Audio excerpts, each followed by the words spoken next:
أنت الآن ما مخول أن تقول لولي الأمر أو أن تقول لخطيب من الخطباء أنت مخطئ، وإلا تاخذك المطاوعة يجلدوك جلد، ويرجعوك أصلا ما تعرف شارع فهد من شارع سلمان. ثق واعتقد يا محايد يا حبيبي يا عزيزي، وأرجو أن ما تكون مداخلتي فيها سياسة أو جبت آل سعود ناصر. لكم المايك. لا ما جبتها السعود والله. لا والله لا بصراحة. لا بصراحة حلوة نظارتك والله. لا والله ما جبت. لا الصراحة ما جاب. يا بريء انت بريء.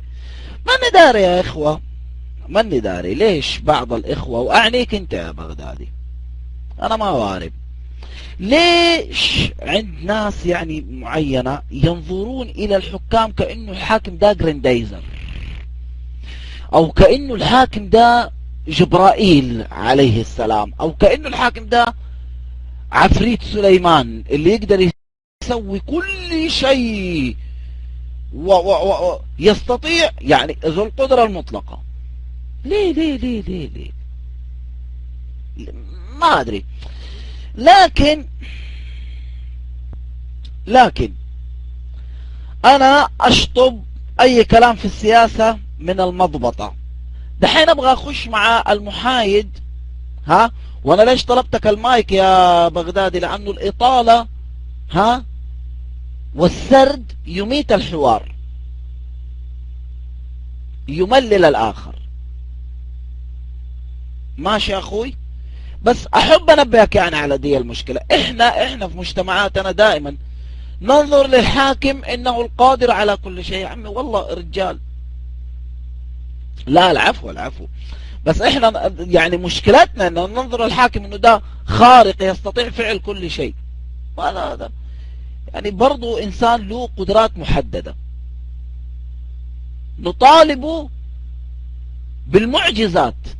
نحن نطالب عادة الحاكم بالمعجزات في كل الشعوب. سبحان الله نطالب الحاكم بالمعجزات، بينما الحاكم لا يملك معجزات. حضور، هل لناصر مشكلة مع البغدادي؟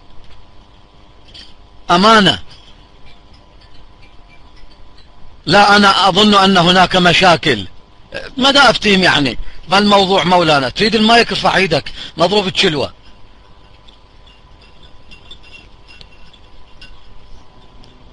ايه اعرف بس يريد المايك، خلي ياخذ يرفع ايده. صار لنا مثل عظم البانية بالبرقة البانية. العظم في كل المرقات تلاحظوها، في كل المرق العظم وين يروح؟ يطوف، الا في البانية يغطس ويطلع، يغطس ويطلع. ستين تاخذ المايك ارفع ايدك واخذه. آمنت بكل شيء، رجول، ساق، وجه، نزول، تكفير. ايوه التكفير كله حتى الصوفية كنت تكفره، حتى الصوفية. ليه؟ لأنه برضو دراستنا فيها يعني دراستنا يعني المودة الوهابي مو غريب عليها.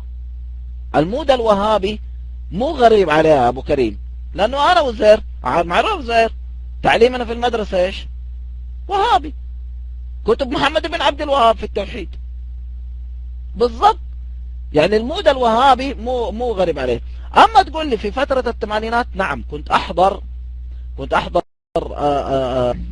المحاضرات الدينية والخيم الدعوية، وتمنيت كذا مرة أن أجاهد يعني كنت نص وهابي. تمنيت كذا مرة أن أجاهد وأفجر نفسي كمان، وفكرت أشتري كلاش تشاني شأن ذاك الجيل. يلا خير، معليش طولت عليك أخوي. اتفضل معاك المايك.